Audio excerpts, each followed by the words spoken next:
Welcome back. నమస్తే.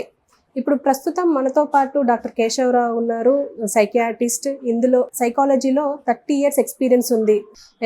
ఎలాంటి patients చూసారో మనం చెప్పనక్కర్లేదు. 30 ఇయర్స్ ఎక్స్పీరియన్స్ అంటే. సో స్కిజోఫ్రెనియా అనేది ఒక మెంటల్ డిజార్డర్. దీనికి సంబంధించి మనతో పాటు మనకి చెప్పడానికి, దీన్ని వివరించడానికి, అసలు ఇదేంటి, దీనివల్ల ఒక మనిషికి ఎలాంటి ఎఫెక్ట్ పడుతుంది అనేది మనకు వివరించడానికి సైకియాట్రిస్ట్, 30 ఇయర్స్ ఎక్స్పీరియన్స్ ఉన్న డాక్టర్ కేశవరావు గారు ఉన్నారు. ఆయనతో మాట్లాడదాం. నమస్తే సార్. నమస్తే సార్. స్కిజోఫ్రెనియా ఇదో మెంటల్ డిజార్డర్ అని చెప్పేసి అన్నారు. అసలు ఏంటి సార్ ఈ స్కిజోఫ్రెనియా? స్కిజోఫ్రెనియా అనేది మెంటల్ ఇల్నెసెస్ లోపల అన్నిటికంటే మోస్ట్ సివియర్ అని మనం చెప్పుకోవచ్చు. స్కిజోఫ్రెనియా అనేటువంటి డిసీజ్ లోపల చాలా ఎక్స్ట్రీమ్స్ వరకు ఉంటారు. అంటే ఒక ఎండ్ లోపల మీరు ఒక్కొక్కసారి చూస్తారు రోడ్ల మీద కొంతమంది చెత్త కుప్పల లోపల నుంచి ఫుడ్ ఏరుకుంటారు, బట్టలన్నీ మాసిపోయి చిరిగిపోయి ఉంటాయి, వాళ్ళు స్నానం చేయనట్టు ఉంటారు. వాళ్ళు అక్కడి నుంచి మొదలు పెడితే సేమ్ డయాగ్నోసిస్ ఉన్నవాళ్ళు ఒక ఆఫీస్ లోపల మంచి ఆఫీస్ పొజిషన్ లోపల, ఆఫీసర్ పొజిషన్ లోపల జాబ్ చేస్తూ కూడా ఉండవచ్చు. కాబట్టి ఈ ఒక్క డయాగ్నోసిస్ అనగానే చాలామంది ఎవరికైనా స్కిజోఫ్రెనియా డయాగ్నోసిస్ చెప్పగానే ఫ్యామిలీ మెంబర్స్ కానీ వాళ్ళు కానీ ఒకేసారి వాళ్ళు దిగ్భ్రాంతి అవుతారు. సో అటువంటిది అవసరం లేదు. స్కిజోఫ్రెనియా లోపల ముఖ్యంగా సమస్య ఏంటంటే ప్రధానంగా 2 రకాలుగా ఉంటాయి. ఒక రకంలోనేమో వాళ్లకు కొంచెం వ్యాధి లక్షణాలు కనిపిస్తూ ఉంటాయి. అంటే వాళ్లకు ఎవరు లేకున్నా ఎవరో పిలిచినట్టు మాటలు రావటము. తర్వాత డెల్యూజన్స్ అంటాము. డెల్యూజన్స్ అంటే ఒక అపనమ్మకాలు. ఈ అపనమ్మకాలు అనేటువంటి సాధారణంగా ఎవరో నన్ను ఏదో చంపాలని చూస్తున్నారని, తమ నైబర్స్ చంపాలని చూస్తున్నారని, ఒక్కోసారి ఇంట్లో వాళ్ళే ఏదో కుట్ర చేస్తున్నారని, ఒక్కోసారి భర్తకు భార్య మీద డౌట్, ఆయనకి ఎఫ్ఐఆర్ ఉందని, అట్లాగే భార్యకు కూడా భర్త మీద డౌట్ ఉండొచ్చు. దానికి ఏమీ కారణము ఏమాత్రం కూడా ఉండదు, చాలా అసంగతంగా ఉంటుంది. అయినా మాత్రం వాళ్ళు చాలా గట్టిగా నమ్ముతుంటారు. తర్వాత వాళ్ళు దాని మీద ఇప్పుడు సపోజ్ వేరే వాళ్ళు చంపాలని చూస్తున్నారు అనుకోండి, వీళ్ళు వాళ్ళని అటాక్ చేయటము, పోలీస్ స్టేషన్లో కంప్లైంట్ చేయటము, ఇంట్లో వాళ్ళందరూ లేదు అదంతా ఏం లేదు అన్నా కానీ వాళ్ళు వినరు. వాళ్ళకి అతి దృఢమైనటువంటి అపనమ్మకము అది కలిగి ఉంటారు. దానికి తగ్గట్టుగా వాళ్ళకు మాటలు ఎవరు లేకపోయినా కానీ పక్కింట్లో వాళ్ళ గురించి మాట్లాడుకున్నట్టు, ఎక్కడి నుంచి ఎవరు పిలిచినట్లు ఇట్లాంటివి వస్తుంటాయి. దీనివల్ల కూడా వాళ్ళ నమ్మకం ఇంకొంచెం గట్టిగా అవుతుంది. ఓకే సార్, ఇది స్కిజోఫ్రెనియానే అని చెప్పేసి మనం ఎలా గుర్తించాలి వాళ్ళని? ముఖ్యంగా ఈ లక్షణాలు ఇప్పుడు చెప్పినటువంటి శబ్దాలు, లేకపోతే తమ కంట్రోల్ లేదు, వేరే వాళ్ళు మనల్ని కంట్రోల్ చేస్తున్నారు, ఒక్కొక్కసారి చాలా అర్థం లేకుండా ఉంటాయి.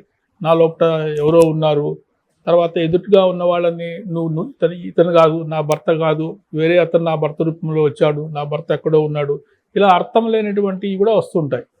సో కొందరి లోపల మాత్రం ఇవన్నీ కాకుండా చిన్న ఒట్టి డౌట్. మామూలుగా చాలామంది అమెరికాలో ఉన్నటువంటి వీళ్ళు మన వాళ్ళు ఉంటారు, నన్ను మా ప్రొఫెసరు తర్వాత అక్కడ ఉండేటువంటి మిగతా వాళ్ళందరూ నన్ను చాలా ట్రబుల్ చేస్తున్నారు, నన్ను మానిటర్ చేస్తున్నారు, నేను ఇక్కడ ఉండను అని అక్కడి నుంచి తిరిగి రావటం, ఇట్లాంటి సంఘటనలు మేము చాలా చూస్తుంటాం. దురదృష్టవశాత్తు ఇది ఏంటంటే 18-24 సంవత్సరాల వయసు లోపల ఫస్ట్ స్టార్ట్ అవుతుంది. సో అంతవరకు మంచిగా ఉన్నవాళ్ళు, అన్ని విధాలుగా మంచిగా ఉన్నవాళ్ళు ఫారిన్ పోయి మంచిగా చదువుతారు అనుకుంటే అక్కడికి పోయిన తర్వాత వాళ్ళకి ఇటువంటి ఏదో ఒక డౌట్ ఇట్లాంటి దాంతో వాళ్ళు ఎవరితో కలవకుండా ఉండటము, రూమ్ లోపటే ఉండటము, రూమ్ అన్ని తలుపులు వేసుకోవటము, ఇట్లాంటివన్నీ. సో సైకియాట్రిస్ట్ వాళ్ళ యొక్క ఎక్స్పీరియన్స్ ద్వారా దీన్ని డయాగ్నోస్ చేస్తారు. ఓకే, అసలు అంటే ఇప్పుడు 18 to 24 మధ్యలో వచ్చే పిల్లలకే ఎక్కువ అంటే వస్తుంది అని చెప్పేసి అంటున్నారు. సో చాలా ఎఫెక్ట్ పడే అవకాశం ఉంటుంది వాళ్ళ కెరియర్కి కానీ స్టడీస్కి కానీ. అలాంటప్పుడు వీళ్ళకి ఎలా ప్రివెంట్ చేయొచ్చు అంటారు? ఇది అంటే ప్రివెన్షన్ అనేటువంటిది కొంచెం కష్టమైనటువంటి వ్యాధి. ఎందుకంటే ఒకటి ఇది హెరిడిటరీ పరంగా వస్తుంది, రెండోది బ్రెయిన్ లోపల కెమికల్స్ ఇంబ్యాలెన్స్ వల్ల వస్తుంది. సో ఏదైనా అది శరీరం, మనకు డయాబెటీస్ ఏ జబ్బులు ఎట్లా వస్తాయో ఇది కూడా అట్లాగే వస్తుంది. స్ట్రెస్ అనేటువంటిది తక్కువ ఉన్నట్లయితే వచ్చే అవకాశాలు కాస్త తగ్గుతాయి, కానీ బాగా ఎక్కువగా వచ్చే అవకాశం ఉన్న వాళ్ళకు అది వస్తుంది. ఎట్లయితే డయాబెటీస్ బాగా వచ్చే అవకాశం ఉన్నవాళ్ళు వాళ్ళకి ఎక్సర్సైజ్ అన్నీ చేసినా కానీ జాగ్రత్తగా ఉన్నా కానీ వస్తుంది. అదే మైల్డ్గా వచ్చేవాళ్ళు మంచి ఎక్సర్సైజు, డైట్ జాగ్రత్తగా ఉంటే వాళ్ళకి రాకపోవచ్చు.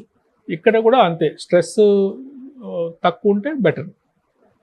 దీనికి అంటే ఏమైనా జాగ్రత్తలు తీసుకోవాలి అంటారా? అంటే ఇది రాకుండా కానీ వచ్చిన తర్వాత అయినా సరే.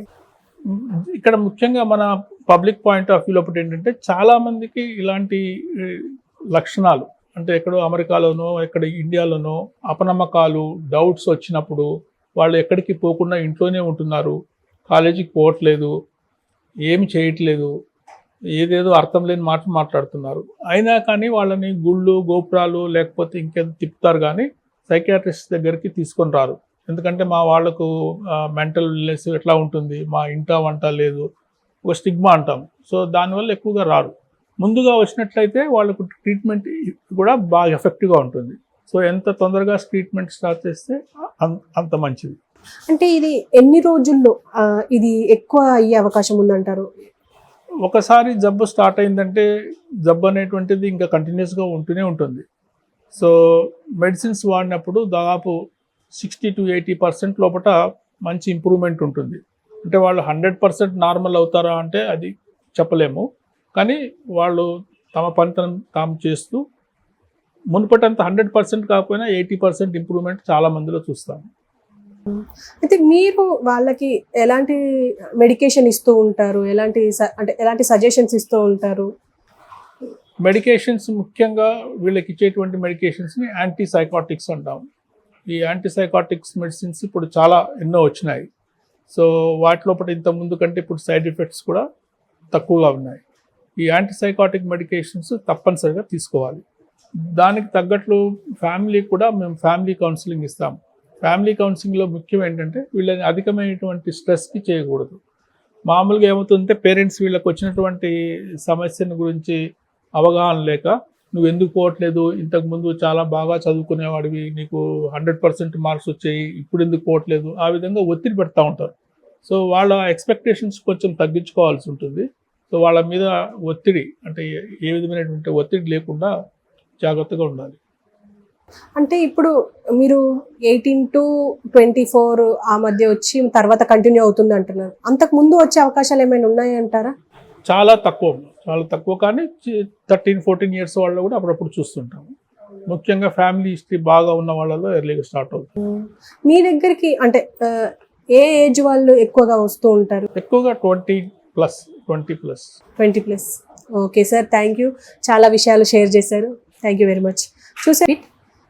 చూసారు కదా, స్కిజోఫ్రెనియా ఇది చాలా డేంజరస్ అని చెప్పేసి అంటున్నారు. అంటే జనరల్గా ఈ మధ్యతరగతి కుటుంబాల్లో అయితే సైకియాట్రిస్ట్ అంటేనే భయపడతారు. ఏదో మాకు మెంటల్ ఏమైనా ఉందా, మా ఫ్యామిలీలో ఎవరికి లేదు అని చెప్పేసి అనుకుంటాం. కానీ ఈ స్కిజోఫ్రెనియా అనేది చాలా డేంజరస్. ఇది వచ్చిందంటే ఇక ఆగదు అని చెప్పేసి అంటున్నారు. సో ఫస్ట్ స్టేజ్లోనే దీన్ని క్యూర్ చేసుకోవడానికి సైకియాట్రిస్ట్ని కలవాలి అని చెప్పేసి డాక్టర్ కేశవరావు గారు అంటున్నారు. సో ఇది వేరే ఎపిసోడ్తో వద్దాం. నమస్తే.